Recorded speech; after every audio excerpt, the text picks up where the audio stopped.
Argentina have turned their tournament around, and it's thanks to that number 10, Lionel Messi. But let's talk about Argentina first, and then we'll talk about Lionel Messi. Started off with a loss against Saudi Arabia. We're all Saudi Arabia fans that day. I think we can all agree that, apart from probably Will. No, I've switched allegiances during the tournament many a time. Flip back and forth. Yeah, big time. Yeah. But since that point, Argentina seems to have sort of found their way. They've changed systems a couple of times. Midfield's changed multiple times.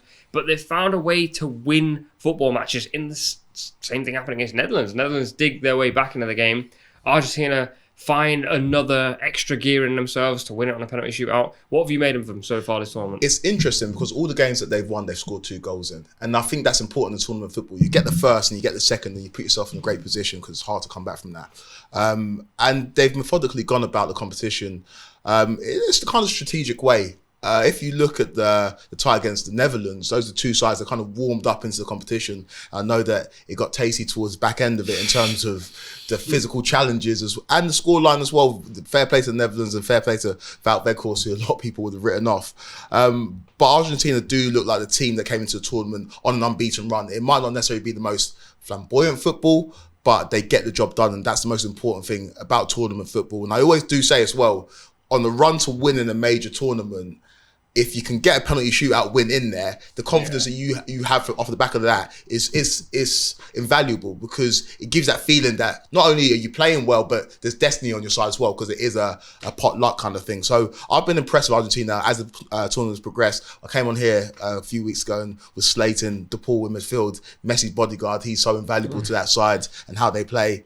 I'm impressed with him, and I think at this point, because of the legacy and because of the narrative of all Argentina. I thought it was a strange one after like the Australia game, because the scenes afterwards, and rightly so, you've just won a knockout game, but they were celebrating. And I always thought there was like a bit of over-celebration in there. And then in the studio, I think they had Mauricio Pochettino in there, and he was saying, they asked him, who do you think is going to win the World Cup? And he said, like, head and heart, I think Argentina are going to win. And I was like, this guy's been drinking something, because you can't. They've just beaten Australia, but he's obviously seen something where, like you said, like when you get into tournament football, and I mean we're sat here after the night England have lost, but I do feel England have a little bit of that, where when it gets to tournament football, they're just smart, they're pragmatic, they know what they're doing, and especially in that Netherlands game, it was like really showed to the fore. Apart from that crazy last 10 minutes, but a ball to the bench will do that. So I just think they're almost playing the sort of perfect tournament football that could see them take home the World Cup. I think what you saw in that Netherlands game is, after that moment, I don't know what happened to them, to be fair. I think Netherlands actually played their part in that. The long ball game was working, and for 30 minutes in extra time, they actually said, we're not playing long ball football anymore. Mm-hmm. And I was like, that is an absurd strategy, because it worked for you for the last 10 minutes of the game. But then what Argentina managed to do was, through a 90-minute period where Netherlands seemed to dominate the ball, had around 60% possession, they said, we'll give you the ball for that last 10 minutes, you're going to score a couple of goals, it's going to cause panic. They then almost went, let's get back to tournament mode. Like we went full-on Copa America mode. Let's go back to tournament football in extra time. Let's dominate the ball, let's pop it around. Took 7 shots in just the second half of extra time.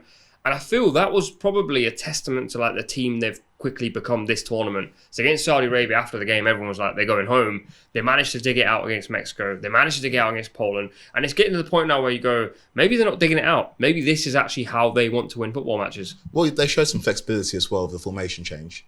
Switching to 3 back to match up Netherlands, and it kind of worked. It did work, and Netherlands got back into the game because of substitutions by Lou Van Gaal, so fair play to them. But the Argentines were the best team in this game, and they deserve to go through. And they are a tournament team, and I've said before that Messi, this is not maybe the most talented Argentina team if you look at the personnel, but they do fit what Messi does when he doesn't run at all and he's walking around the pitch. You've got those dogs, and you've got those, like Julian Alvarez, for example, didn't have his best game in terms of on the ball, but he was doing Messi's running for him, and there's a huge reason why they took a 2-goal lead. So I'm very impressed with this Argentina side at the moment, and they've gathered momentum at the right time. You would back them to win their next game and get to a World Cup final, and then, especially if you can keep games close, you can rely on that magic from Messi, because he does deliver most of the time.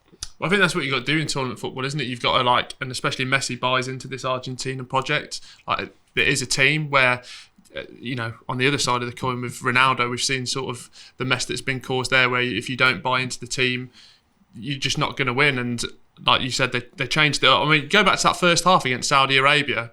I mean, it could have been, 4-5-0 at the end of it. And Saudi Arabia rightly came back and got the victory there. But I just, like we've said before, I think they're just doing something right. They know how to win games, and I do feel it could be their year. On Messi, that was a really weird thing for me to see what happened with Messi after the game. Yeah. There's some comments here about the referee. He said people saw what happened. I think FIFA must take care of this. It cannot put a referee like that for a match of such magnitude, of such importance. The referee cannot fail to be up for that task. Lionel Messi, I'm just going to say, if Cristiano Ronaldo says that, we're probably sat here saying, oh, that's disgraceful. Messi says it, and I think we're probably going, that's great character, great leadership. Yeah, but that comes off the back of like Ronaldo being dropped for coming off the pitch, moaning about being substituted and saying like the manager's got it in for him, and then obviously sitting down with Piers Morgan, which doesn't win you many brownie points in anyone's books really. And I think with what Messi's been doing as well, it's like why would you anger the beast? Like why would Holland do that? Why would Netherlands do that? Like Louis, it's like we spoke about with the Michael Jordan effect. Like the worst thing you could ever do with him. And he used to make it up himself, didn't he? Like the anger stuff, like, oh, he said that, we didn't say that. And now he's got that extra sort of passion around it, plus the backdrop of this World Cup. It's very, very dangerous. Yeah, and the game was like a microcosm of where Messi's at in his career at the moment. He scored a set-piece goal, scored a penalty, an incredible assist because he's now in creator mode. And then that leadership as well, not just with his actions, because he can't do it for 120 minutes in this game anymore. You see him in extra time and his powers are waning. He was ready for the final whistle. But he is a leader. He's more vocal. He's geeing his team up. And I don't think you had that from Messi, especially on the international stage where he retired, was it 5 years ago from international football? But then you see him when they win the Copa America last year. And as soon as the final whistle goes, they all run to Messi. This team is built around him. They're doing it for Messi. We've heard Emi Martinez talk about it. And it would almost be a crying shame if Messi doesn't go and win this World Cup now. Because of everything that's gone on, he seems up for it. This is the last dance. We've referred to basketball many times here. It's the last dance for Messi, and it seems like it's written in the stars for him to go and win this World Cup for Argentina. But you even talk about leadership. Like you go to the Brazil game, and there was a lot of talk about the penalty shootout and people going up to take it. Neymar was nowhere to be seen. First penalty, Lionel Messi takes the ball, steps up, scores, and that's just leadership to your team there, doesn't it? It breeds so much confidence for the rest of the guys to step up. And then they went on and won the penalty shootout. There's also just a lot of confidence in that penalty. It was almost like he said, we watched what happened yesterday with Brazil. We're not making the same mistake. We've seen it go wrong before. Let me show you how it's done. Then the celebration after as well. Like it was almost like he kind of... That is his leadership in a nutshell, really. He doesn't feel like he has to turn around and scream and go, let's get going, etc., etc. What we're probably used to as English football fans. He's kind of like, I'll do it in my actions. And he's had an immense tournament, to be fair. 4 goal scores, 2 assists. And we've spoken about this time and time again. If Argentina are to go all the way, the only way they get there in reality is if Messi keeps having Messi moments. He's got to do it at least twice more. Yeah.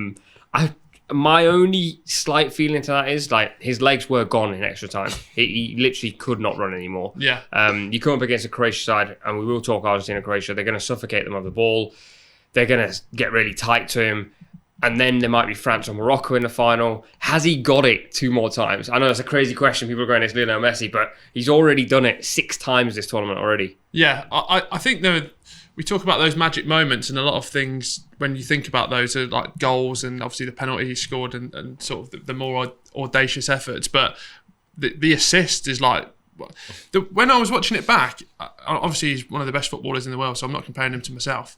But the way he was, yeah, he wasn't even. It was about 10 to 15 seconds, and he wasn't even looking the way of the Molina. And then he just pops in the most perfect pass with the pace and the precision, and it's into him. And I just think it's those sort of magic moments, like you said, where he can turn creator, that maybe be the difference that we're not used to in terms of like, oh, he's scoring a worldie or doing this or that. But when he turns creator, that might even be a little bit more dangerous. That goal or the assist was one of the most beautiful things at this World Cup, and it's the way he does Ake as well, with that micro Messi movement that you can't even compute it. It just does him, and then he leaves him on the floor. And as old as Messi gets, he'll always be able to do that. When you see clips of him as a kid playing football, he was doing that, and as a 35-year-old, he's still doing that. And I just think it's all on him, and I can't wait to see him in the game against Croatia. It's going to be difficult, but you just know that the way that Messi's playing right now, there is another moment in there, and hopefully that can be in the favour of Argentina to win this World Cup.